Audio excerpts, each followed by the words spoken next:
మొత్తం క్యాబినెట్ కూర్పును చూస్తే ఒక ఫ్రెష్ లుక్ కనపడుతోంది. కొత్త వారికి అవకాశం ఇవ్వడం ద్వారా నాయకత్వాన్ని అంటే భవిష్యత్ తరాలకు ఒక యువతరాన్ని మేము ఎంకరేజ్ చేస్తున్నాము. అలాగే నాయకత్వానికి కావచ్చు, ప్రభుత్వం కావచ్చు, పార్టీ కావచ్చు మార్పుకు సిద్ధపడాలని సంకేతాన్ని ఇస్తున్నారా? పార్టీ ఇప్పుడు ఒక ప్రభుత్వం అధికారంలోకి వచ్చిందంటే ప్రజల ఆకాంక్షలను వాళ్ళు నెరవేర్చాలి. అదే సమయంలో మళ్ళీ ప్రభుత్వంలోకి రావాలంటే పార్టీకి జవసత్వాలు కూడా కావాలి.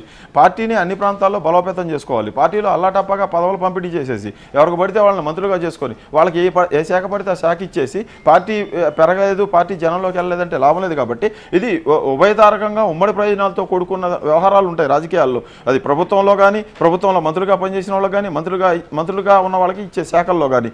అలాగే ఫ్రెష్ లుక్ ఇచ్చారు. అంటే ఫ్రెష్ అంటే దీంట్లో 17 మంది కొత్త మొహాలు ఉన్నాయి. జనసేన నుంచి గెలిచిన 3 మంత్రులుగా కొత్త వాళ్ళే.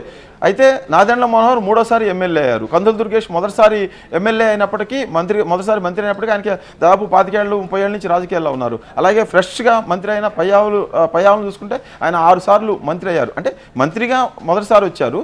కానీ వీళ్ళకి రాజకీయంగా విశేషమైన ఉంది. గుమ్మడి సంధ్యారాణి ఆమె సాంఘిక సంక్షేమ గిరిజన శాఖ అప్పచెప్పారు.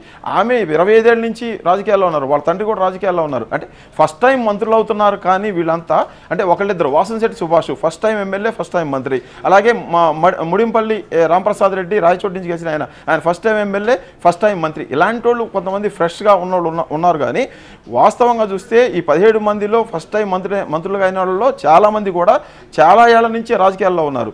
అలాగని చెప్పేసి వీళ్ళని పక్కన పెట్టాలి అనే ఉద్దేశం లేదు. వాస్తవంగా మనం చూస్తుంటే ఉమ్మడి రాష్ట్రంలో మొదటిసారి ఎమ్మెల్యే అయిన వాళ్ళు ఎవరికి కూడా అవకాశం ఇచ్చేవాళ్ళు కాదు అప్పట్లో. ఎందుకంటే దాదాపు ఒక్కొక్క పార్టీకి 200-220 మంది ఎమ్మెల్యేలు ఉండేవాళ్ళు.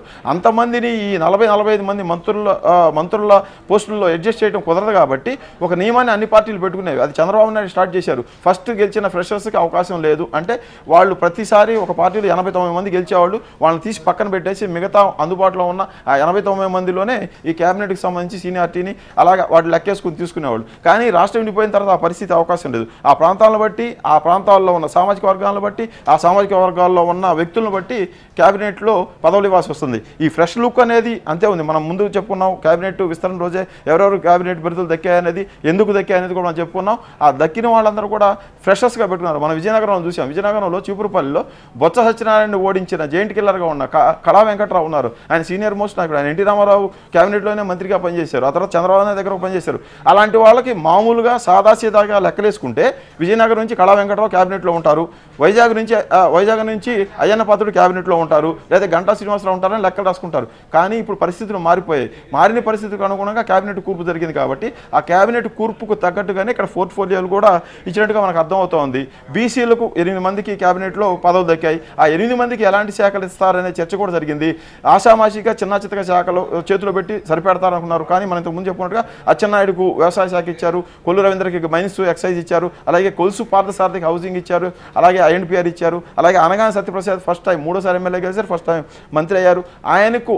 ఆయనకు అన్నిటికీ మించి రెవెన్యూ, స్టాంప్స్, రిజిస్ట్రేషను, రెవెన్యూ అంటే రోజువారీ వ్యవహారాలు ఉంటాయి. ఈ వ్యవహారాలన్నిటికి సంబంధించి ఇచ్చారు. అలాగే సవిత ఫస్ట్ టైం ఎమ్మెల్యే గెలిచారు, ఆమెకి బీసీ వెల్ఫేర్ ఇచ్చారు, చేనేత సంక్షేమ శాఖ ఇచ్చారు, వాసంశెట్టి సుభాష్కు పెద్ద కార్మిక శాఖ ఇచ్చారు. అంటే మీరు అన్నట్టుగా ఫ్రెష్ లుక్తో పాటు వాళ్ళ సామర్థ్యాలను కూడా ఉపయోగించుకోవాలి. కొత్త అని చెప్పి ఎక్కడో కూర్చుంటాం, మాకేదో చెప్పారు, అధికారులు చెప్తారు, వాళ్ళు చెప్పినట్టు తల్లుపుతామని కాదు.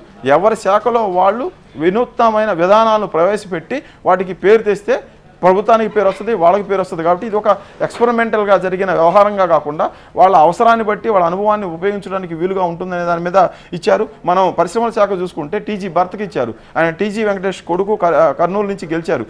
ఆయనకి అప్పచెప్పారంటే ఆయన పరిశ్రమల్లో తీసుకురావడానికి పెద్ద తపస్సు చేయాల్సిన పరిస్థితి ఉంటుంది. ఇప్పుడు అన్ని రాష్ట్రాల మధ్య పోటీ ఉంది. దేశంలో అన్ని రాష్ట్రాలను తట్టుకొని కొత్తగా ఏర్పడిన ఏపీ లాంటి ప్రాంతానికి పరిశ్రమలు తీసుకురావడం అంటే ఒక సాధారణమైన విషయం, ఆషామాషి విషయం కాదు. కాబట్టి అలాంటి శాఖలకు సంబంధించిన వ్యవహారాలని ఫ్రెష్గా క్యాబినెట్లోకి వచ్చిన టీజీ భరత్ చేతిలో చంద్రబాబు నాయుడు పెట్టారు. అంటే అది కీలకంగా ఆ శాఖ అప్పచెప్పారు. అంతకుమించి ఆప్షన్స్ కూడా చంద్రబాబు దగ్గర ఏమి ఉండవు.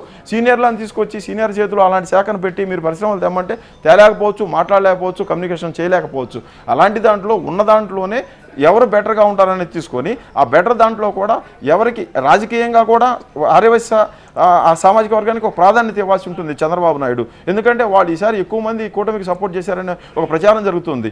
దాన్ని నమ్మిన చంద్రబాబు నాయుడు మొదటిసారి గెలిచిన టీజీ భరత్కు ఫస్ట్ టైమే క్యాబినెట్లోకి తీసుకొని ఫస్ట్ టైంలోనే భారీ పరిశ్రమ ఇచ్చారు. గతంలో విద్యాధరరావు లాంటి వాళ్ళు నిర్వహించిన శాఖ ఇది, గతంలో హేమహేమీలు నిర్వహించిన శాఖ ఇది. ఇప్పుడు వీళ్ళందరూ ఫ్రెష్గా వచ్చినప్పటికీ కూడా వాళ్ళ శక్తి సామర్థ్యాలను నిరూపించడానికి వీలుగా శాఖలు ఇచ్చారు. సక్సెస్ అయితే వాళ్ళు పేరు తెచ్చుకుంటారు, ప్రభుత్వానికి పేరు వస్తుంది. ఫెయిల్ అయితే వాళ్ళు ఫెయిల్యూర్గా మొదలుపడిపోతారు, పక్క వెళ్ళిపోతారు. భవిష్యత్తులో మళ్ళీ ఎప్పుడు కూడా మంత్రివర్గ కూర్పులో కానీ క్యాబినెట్లో కానీ వచ్చేదానికి అవకాశం ఉండదు.